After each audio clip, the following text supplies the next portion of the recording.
Jean-Luc Mélenchon, qui lui aussi a quitté le Parti Socialiste. Et aujourd'hui, donc, au sein du Front de Gauche, on ne va pas sur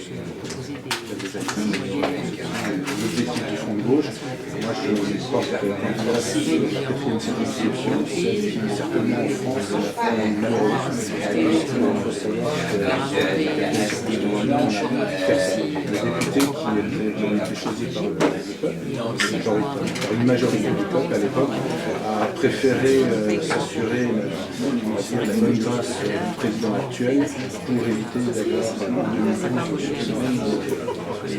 Si on n'avait pas décidé sur la deuxième circonscription, ce serait automatiquement quelle était la diversité visible. C'est pas sur ces critères-là qu'elle n'a pas été choisie. J'ai jamais été candidate de la diversité visible, j'ai commencé à 18 ans et j'en ai 35. C'est pourquoi je dis ça. À tout ce qui était réflexion sur l'emploi et la formation dans le cadre du conseil régional. Et au niveau de la CGT, j'occupe toujours des fonctions au niveau du conseil régional, puisqu'il s'agit aussi de formation, d'information et d'orientation. Donc, comme je l'ai expliqué, moi, je suis donc essentiellement une militante syndicale au départ. J'ai très récemment adhéré à un parti politique. Pourquoi? Parce que je pense que l'action syndicale est fondamentale et qu'elle ne peut pas s'accompagner d'une analyse politique et d'une transformation politique. Et c'est la création du parti de gauche qui m'a permis d'adhérer, parce que pour moi, le parti de gauche représentait un espoir dans la mesure où il représentait l'avancée du front de gauche, c'est-à-dire une unité des différentes organisations qui remettaient en cause le système actuel et qui ne se contentaient pas de l'accompagner. Donc voilà, je dirais aussi que dans mes activités professionnelles, j'ai rencontré de grandes difficultés, aussi bien dans les banlieues où j'ai travaillé que dans les zones rurales, parce que je trouve qu'on ne parle jamais assez de la difficulté des zones rurales et de ce qu'on peut appeler les gens qui sont exilés ruraux pour des raisons financières et qui du coup se retrouvent extrêmement loin des services publics et donc tout à fait isolés. Je crois qu'il faut toujours aborder les deux. Donc voilà, pour moi, le Front de Gauche, ça représente un espoir de transformer la société, de transformer et de faire en sorte que l'image soit au cœur du système économique et non pas, comme on le fait depuis de nombreuses années, l'économie fonctionne pour l'économie. Et ça m'a toujours semblé absolument agréable.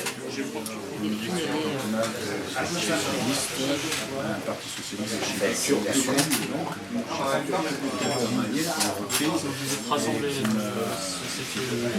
la politique jusqu'à 2009, créé par Jean-Luc Mélenchon, qui lui aussi a quitté le Parti Socialiste. Et aujourd'hui, donc, au sein du Front de Gauche, on ne va pas sur l'objectif du Front de Gauche. Moi, je porte la quatrième circonscription, celle qui, certainement en France, est malheureuse. Il faut savoir les députés qui ont été choisis par une majorité du peuple à l'époque a préféré s'assurer la bonne grâce du président actuel pour éviter d'avoir de nouveau sur ces mêmes circonscriptions d'autres candidats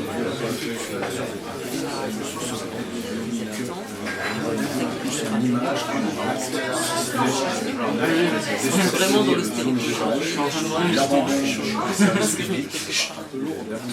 L'abandon des services publics, alors que paradoxalement, celle quand ministre public, on voit tous les jours sur le terrain, on voit les choses à travers les vitres teintées d'une belle voiture de fonction, que nous avons un candidat aujourd'hui absent et qui déshonore très clairement, qui déshonore le choix de nos électeurs à mener derrière.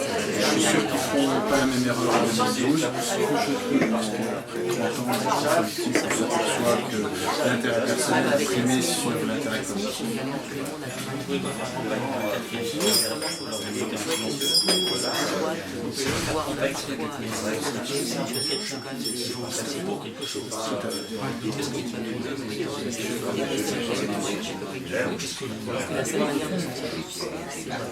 Tout à fait, on n'a pas vocation de faire des campagnes contre les gens, mais contre une politique qu'ils ont mise en place pour proposer des alternatives. Parce qu'à écouter l'ensemble des gens de droite, aujourd'hui, C'est aujourd'hui on n'a pas le choix, c'est la crise, il faut sauver notre équipe. Mais honnêtement, parce que les gens on sait qu'on se soucie d'un triple A, de la dette, de l'économie, etc. Simplement, je vois moi simplement dans ma petite association, d'urgence, le nombre de... Alors je préfère, enfin c'est une association, une petite association locale, mais pour comprendrez que pour des raisons, pas de mélange des gens, parce que justement nous estimons c'est que les gens reconnaîtront l'association locale. On constate une montée en puissance des demandes d'aide dans le milieu rural, de jeunes, sans avenir, sans perspective, parce qu'aujourd'hui, on ne leur en donne pas, on ne met plus en place. Et c'est vrai qu'aujourd'hui, le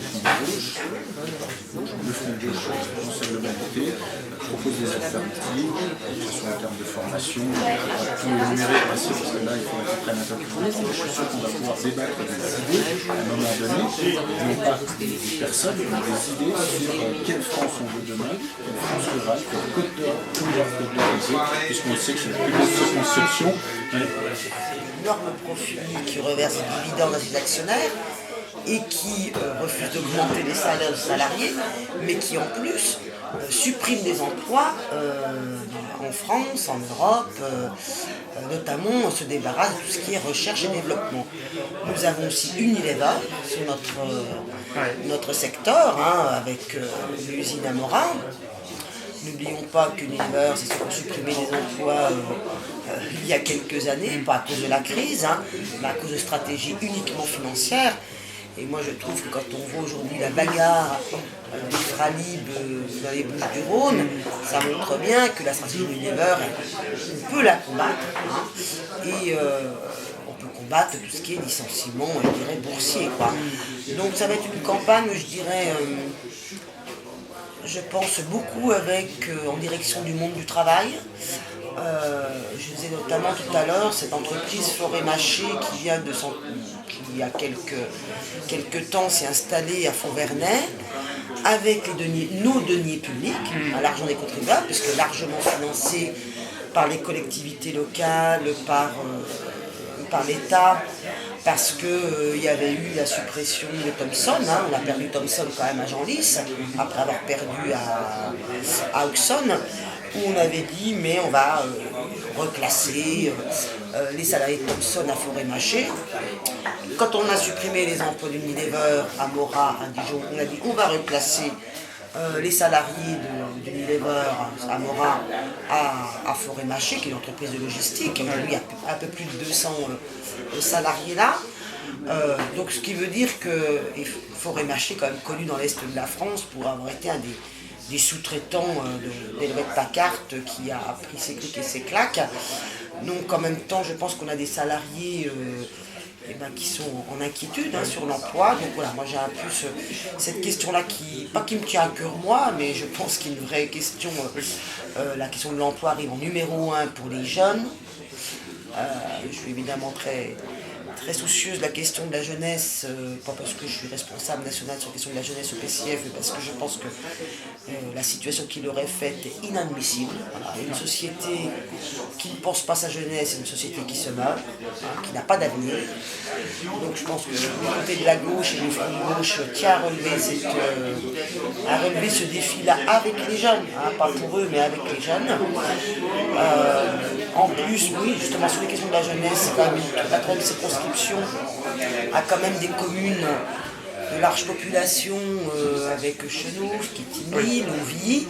Donc il y a aussi la question de la jeunesse qui est maltraitée, je dirais, à tous les égards, au niveau social, au niveau de l'enseignement, encore maltraitée pas par les enseignants, mais voilà, au niveau du chômage, mais aussi au niveau des questions du contrôle au faciès, ça se vit.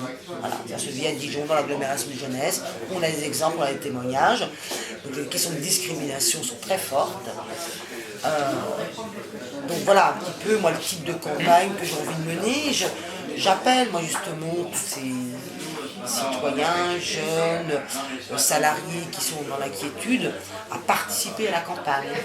La semaine prochaine, par exemple, je serai moi, aux côtés de Marie-Georges Buffet pour recevoir, avec Marie-Georges Buffet, à l'Assemblée nationale pour recevoir les organisations de jeunesse où Marie-Georges Buffet va donner les grands axes de la proposition de loi que déposent là, dans ces jours-ci les députés du Front de gauche sur la jeunesse.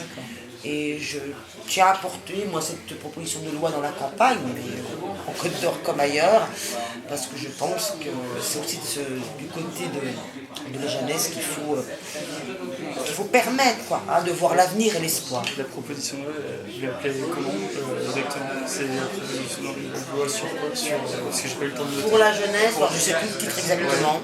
Je pourrais vous le retrouver, hein.